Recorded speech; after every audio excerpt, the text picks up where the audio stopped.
Brothers and sisters in Jesus Christ, for the last, I think this is now what it is, it's the fourth week that we've been looking at this topic of heaven. And the very first week that we started looking at this theme, I said one of my goals for us as a church was that we become homesick.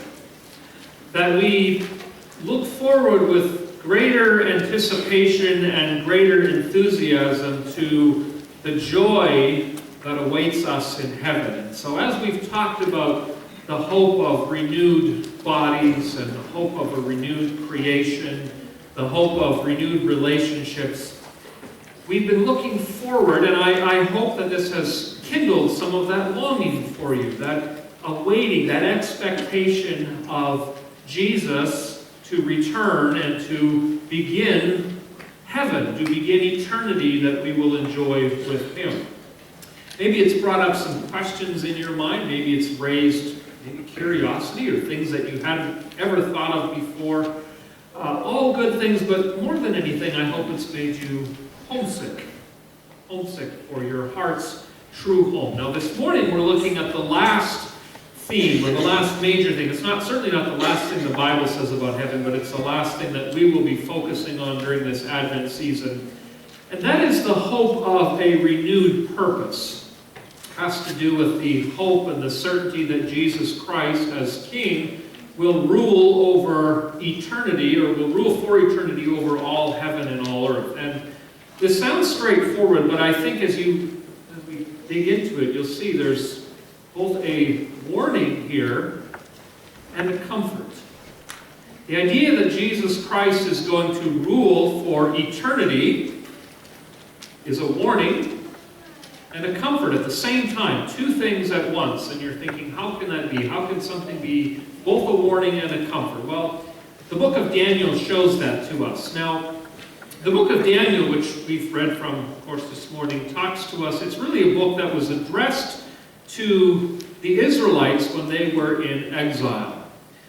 We talked about this a little bit 2 weeks ago when we looked at a passage from Isaiah. But the time of the exile, by the time book of Daniel comes around, they've been in exile, they have been removed from their homes, from their communities, from the nation, from the land that they had. Their temple had been destroyed, their city had been destroyed, and they've been uprooted and moved into Babylon.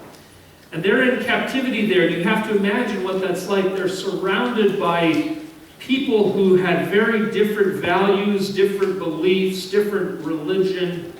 And there's no doubt that the Israelites, as they're living in this setting, they are dealing with opposition. Probably people looked at them and looked down on the way they lived their lives and their convictions. They're strangers living in a strange land, and every day they went out about their daily lives. That was pretty evident to them. They're a dislocated people.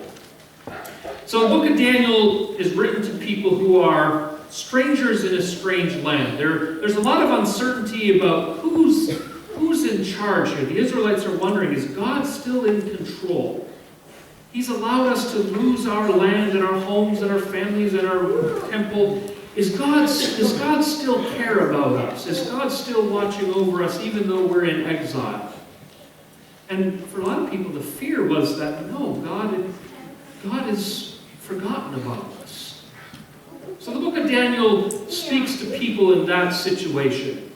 At the same time, you see something else about the whole book of Daniel. You see that this is a book that really is about a power struggle. The whole book from beginning to end is about a power struggle. And you see that because you start to see that there are different kings coming and going from power. You start off, in this morning, the text we looked at deals with King Nebuchadnezzar. He was the king of the Babylonian Empire. If you had to list throughout all history, if you had to list, say, 10 or 15 of the top 10 most powerful kings or rulers, Nebuchadnezzar would be probably one of the ones that you'd have to at least evaluate, and you have to give him a good chance of being one of the top 10 or 15 most powerful kings of all time. He was very wealthy.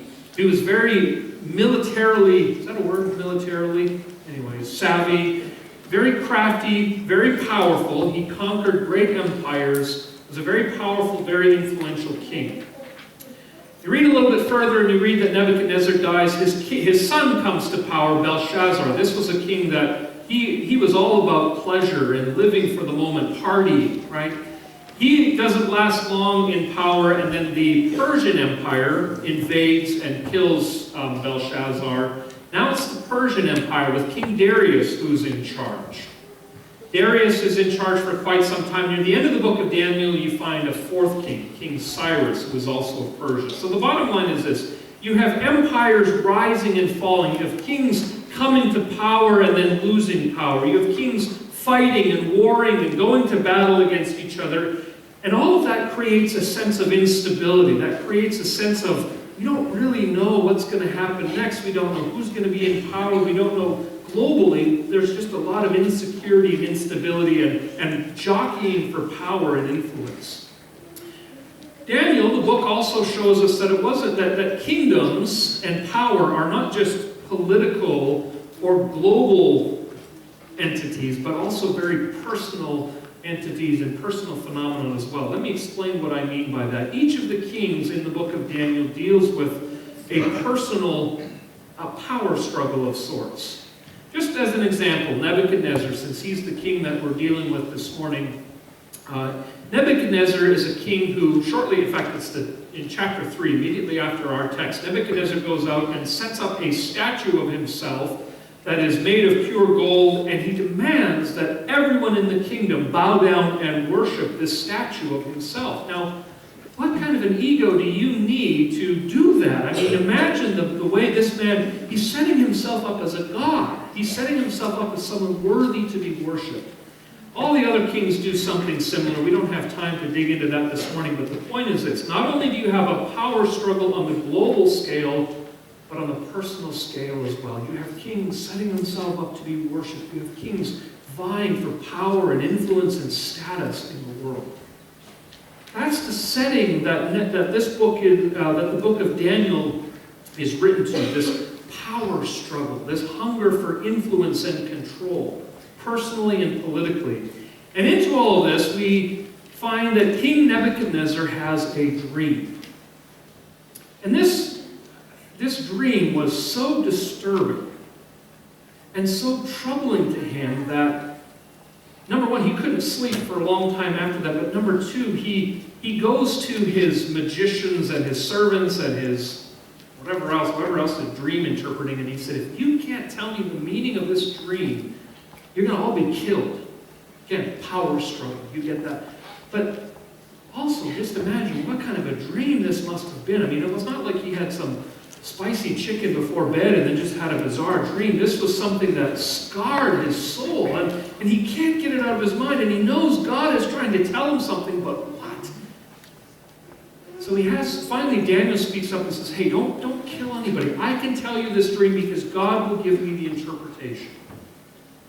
So Daniel comes, and that's where we meet, that's where we pick up in our text. Daniel is about to explain the dream to the king, and then he's going to interpret it. That's really the two parts to this text. In the first section, verses 31 through 35, Daniel explains what the dream is about, and then following that, Daniel says, here's what it all means.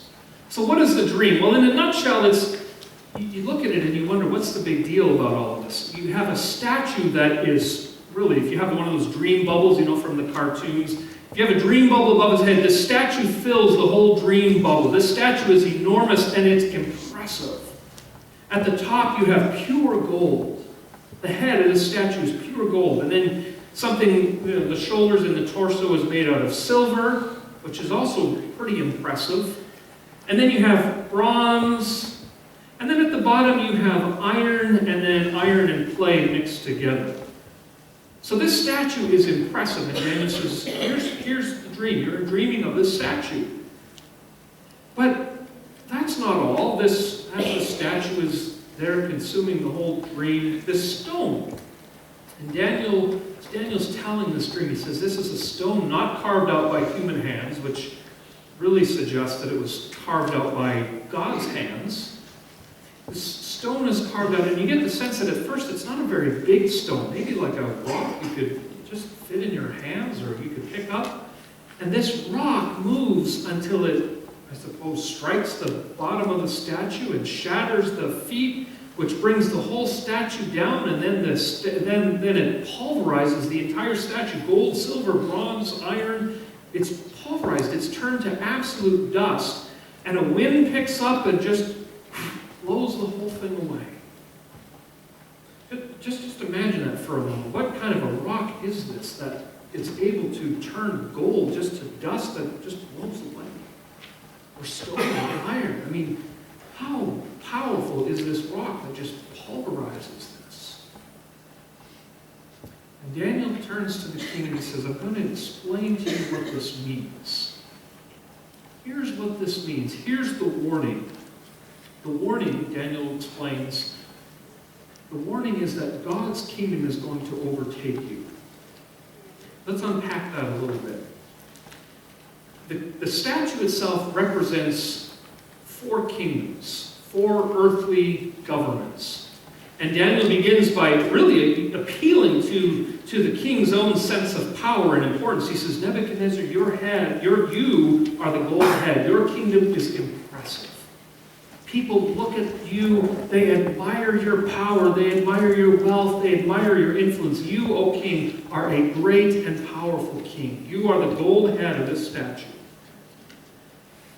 And then Daniel goes on and says, but another king is going to come up after you. His kingdom will be still impressive. Silver is still a pretty impressive metal, but it won't be gold. And then another empire. And then another one yet. And the last one, the iron and the clay mixed together, there's sort of differences of opinion on what that represents, but basically take it as one kingdom that ended up splitting and being divided. Bottom line is this. Daniel is saying, Nebuchadnezzar, you've got 4 kingdoms that are going to come. There's you and then 3 more after it. And all of these kingdoms are going to be destroyed. All of these kingdoms are going to be wiped out. As powerful, as impressive, as admirable, as influential as these kingdoms look, they are all going to be turned to dust. Now, if you're Nebuchadnezzar, and you're a person who is so invested in power and influence, now you start to hear why this is a warning, even a threat to Nebuchadnezzar. Nebuchadnezzar, your kingdom is not as strong as you think it is. It's not as durable as you believe it to be. Biblical scholars, when you look at, well, what do the other kingdoms represent? There's generally agreement that, okay, the gold is the Babylonian Empire, the silver is the Persian Empire, which came up a little later after Nebuchadnezzar, his son. Then you have the Greek Empire and then the Roman Empire. Generally, that's how this is understood. 4 kingdoms that rise and fall. 4 kingdoms that by worldly standards are impressive and powerful and influential. 4 kingdoms and 4 governments that you would think have the strength to go the distance, to rule the world. And Daniel says, 4 kingdoms that will be shattered and destroyed. The warning for Nebuchadnezzar is, A, your kingdom will not last. And B, related to that, don't put your trust in earthly kingdoms. Don't stake your life on earthly power and earthly influence. Don't invest your heart and soul in the power that worldly kingdoms offer. Because worldly kingdoms rise and fall all the time. Now, if you trace that theme throughout history, doesn't that still resonate today? I mean, how many governments, empires, civilizations have risen to power and fallen again? How many leaders have come into office and the people assume that this is going to be the greatest thing that happens, and there's great disappointment only a short time later? You can look at that throughout centuries. You can look at that in the history of this country as well. Whether you're on the right or the left or the political spectrum, it always holds true. People come to power. And if you stake all your hope and all your trust and all your confidence in them, you will be disappointed. Worldly governments, worldly empires, worldly leaders, they do not last forever. So if you put your full confidence in them to fix all the problems and deal with all the issues, you will be disappointed. But hear that at least as it relates to governments and civilization and politics, sure, hear that, but don't let yourself off the hook too easily either, because, you can hear this and say, well, that's great, and if I ever run for office, I'll keep that in mind, and, fine, good, but remember that kingdoms are not just political entities either. See, there's a sense in which we all build kingdoms. There's a sense in which we are all seeking influence and significance and importance. There's something that we all look to that gives us a sense of meaning and value in life. We all build kingdoms. Some of you know, I suspect, some of you know the name Jack LaLanne. Some of you have no idea. But Jack LaLanne he was before my time, but he was a physical fitness guru before physical fitness was popular. He was like one of the pioneers of exercise and nutrition. And he died, I think, a couple of years ago, and so they were doing all these interviews and stories about his life and that sort of thing. And so I started noticing some of the things that he had said over the years, and they jumped out at me because, for example, one of the things he said is, if we can get everybody to eat, I'm paraphrasing here, he said, if we can get everyone to eat better and exercise, now the quote, that will be the salvation of our country. And I thought, that's interesting. Here's some of that, he's using spiritual language to describe how exercise and health and nutrition and that will fix what's wrong with the country. Another quote from him, he said, exercise is king and nutrition is queen, and together you have a kingdom. And again, it just struck me as, interesting that here you have someone who is using biblical language in a sense, or theological concepts to define what really matters and what gives shape and meaning and purpose. Now, there's nothing wrong with exercise and eating well. That's a good idea, actually. But here you have this idea that these things, nutrition and exercise, physical fitness, can fix everything that's wrong with the world, with the country. Some of you are saying, yeah, I'm exercising physical appearance, how you look, that matters a lot. And others of you think, no, that's not my thing. But what is it then? For some of us, it might be, you need to be popular at school. You go to school and you've got to be liked, and you're afraid of not being liked and accepted by the popular crowd. And so you'll do whatever you need to do to fit in and to be liked. You might compromise your opinions or your behavior just because you want to be liked and accepted. That's a kingdom of sorts. That's saying popularity gives shape and meaning to life. It might be your vision of a perfect family, that if you just had the ideal-looking family, and if everyone would just behave themselves and no one would act out, and if your family was just ideal, then my life would be complete, and I would be happy, and I'd be fulfilled. Is there anything wrong with wanting a healthy family? Of course not. But can you take it to an extreme where you start to let it shape and govern everything about how you live? It becomes a kingdom. You're investing yourself in something that cannot and will not last. That's the warning. Be careful what kingdom you are living for. Be careful where you're investing your time. Be careful how you are using things to give meaning to your life and shape and structure and priorities. That's the warning. What's the comfort? Well, it's found in an unusual place. Verse 35 and verses 43 through 45 describe this rock. And the comfort is actually found in the rock that is carved not by human hands, but a rock that takes shape and size that is great enough to pulverize all these other kingdoms. Now stop and think about this for a moment. A rock of all things. You notice in the statue how things go from significance in terms of great wealth, gold and then silver, and then it's a little less and a little less and a little less. But all those things, gold, silver, bronze, iron, they all have some usefulness to them. If you're still looking for a Christmas present to buy for some, you might go all out and buy a gold ring or gold necklace or jewelry. You might buy silver. If you buy something, probably not bronze, but in those days if you're buying a gift, you might buy bronze tools or iron tools or clay pottery. These things are useful. They have a place, but a rock Look, if you're still shopping for Christmas, don't go and buy a rock. Rocks are, I mean, they're you just don't pay any attention to them. There's not a lot of significance to them. And here you have this rock, this something that nobody would really ever acknowledge. No one would look at a rock and say, that's got potential. You just look at a rock and say, what? No, who cares? It's a rock. But this rock, this seemingly unnoticeable, obscure thing, grows and grows and grows to a place of huge significance, huge prominence. And Daniel explains to the king in verses 43 through 45, he says, this is another kingdom that is going to rise.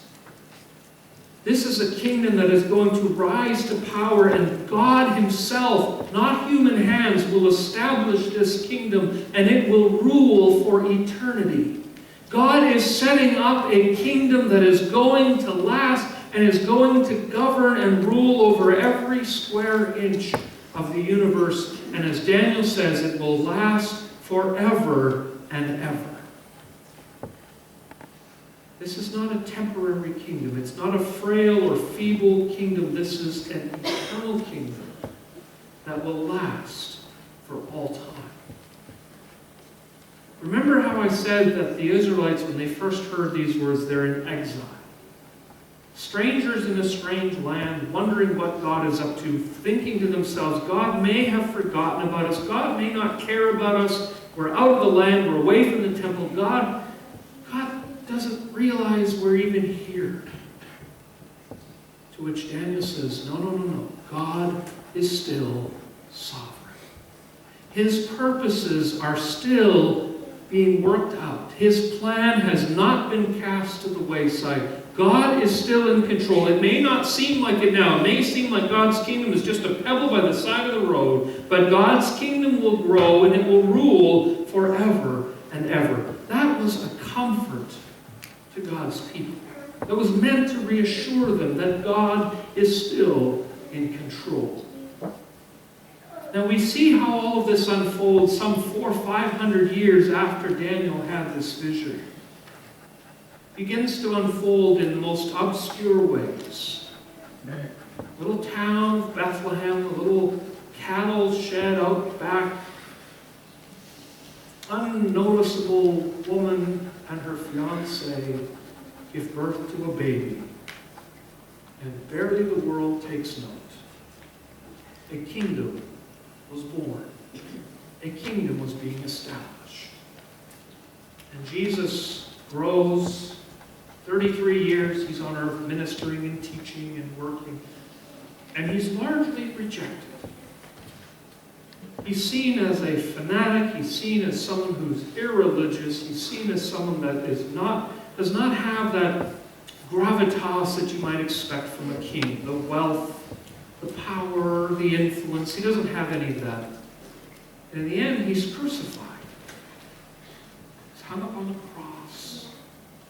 But there, he wins the ultimate victory. He triumphs.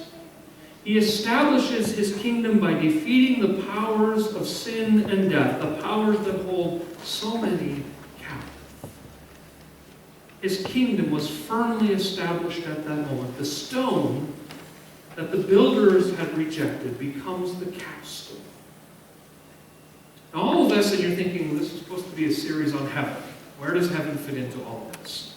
Here's what it is. Heaven, among the other things that we've talked about and reflected on over the last few weeks, heaven is about the eternal rule of God over all things for all time. The kingdom that God established, the rule, the sovereignty that he established through his Son, Jesus Christ, at the cross, was firmly established, and it will stretch out into eternity. So heaven is about God bringing under him all things, nations, peoples, empires, governments, civilizations, culture, science, art, entertainment. All of these things will be brought under the rule of Jesus Christ and brought into perfect submission to him. Heaven is about God establishing his rule over all spheres of culture and life and government. Heaven is about God's rule His perfect rule of justice and righteousness and peace. His government over all things so that all things are able to flourish the way that God intended them to be. Heaven is about us enjoying the perfect rule of King Jesus for eternity. There will be nothing out of His control, no part of life where sin is allowed to come in and damage or derail what God intended. Everything will be brought into perfect submission to God. Now the question, so what? To put it bluntly, what difference does that make for you and I today? If heaven is about the eternal rule of King Jesus over all times and all places and all areas of life, how does that change how we live today? Two things. Are you ready? First one, this gives incredible comfort. It ought to give incredible comfort for us. Because, admit it or not, we often wonder who's really in charge. In this world, don't you ever feel and sense that things are out of hand? Politically, socially, culturally. You wonder, is God still sovereign? Is God still in control? The answer, biblically, is an unequivocal yes. He rules on His throne even today, even when it may not seem like it. Even when the world may seem hostile or indifferent to Christianity, God is still on the throne. In your life, when circumstances get out of control, when your life seems to be falling apart, when you seem to be wondering, what is going on? Why is God allowing this to happen? The answer is, well, you may not know, but you can know that God is still in control. He's sovereign now, and He will remain sovereign for eternity. There's comfort in that. The second difference that this makes for us today is that today becomes about preparing for eternity. Now let me explain what I mean by that.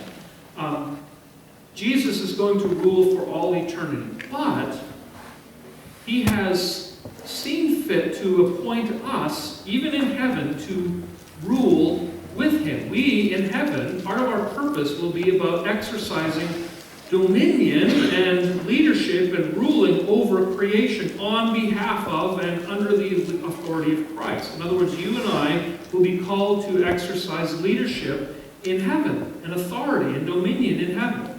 Let me explain, just give you maybe a couple of biblical passages. You can jot them down, but I'll look them up maybe a little later. 2 Timothy chapter 2, verse 12. I'll quote that one where Paul says, "If we endure with Him, with Christ, we will also reign with Christ." There's that promise that one day we will reign with Christ. Revelation chapter 5, verses 9 and 10, and Revelation 22:5. Revelation 5, 9, and 10, and Revelation 22:5 are two other verses that talk about the saints of God reigning, ruling for eternity. That's our purpose. We will, under the complete sovereignty of God, we will exercise care as His stewards or managers. If that is true, and it is, part of what we do on this earth and in this life is to prepare for that. We begin to exercise authority as we will do so in eternity. You start to live your life as though you are what you will do in eternity. So, put it simply, at work, at school, at home, in your communities, in your neighborhoods, wherever you end up on a day-to-day basis, you say to yourself, what would it look like if Jesus Christ were in charge here? What would it look like if He were ruling the boardroom or the office or the schoolroom or wherever it might be? We call that seeking God's kingdom, bringing to bear the lordship of Jesus Christ, His kingdom, into all these other spheres and realms of life. We do that today because that will be what we do into eternity. Now, some of the sounds, it can come across as domineering. It can come across as forceful. It sounds like, hey, we have to influence all our power and all of our authority and impose it on the world. That's not totally what this is. In fact, if you want to rule on behalf of Jesus Christ, if you want to govern as he governs, your heart has to be shaped by the kingship of Jesus. Your heart has to be molded and formed by the true king who did not consider equality with God something to be grasped, but he made himself nothing. The true king rules by serving. The true king governs by laying down his life even to death. See, if your heart is captured by that, and only when your heart is captured by that vision of ruling and sovereignty will you be ready to rule in the place where God has set you. True rulers govern as servants. Now, to bring this to a close,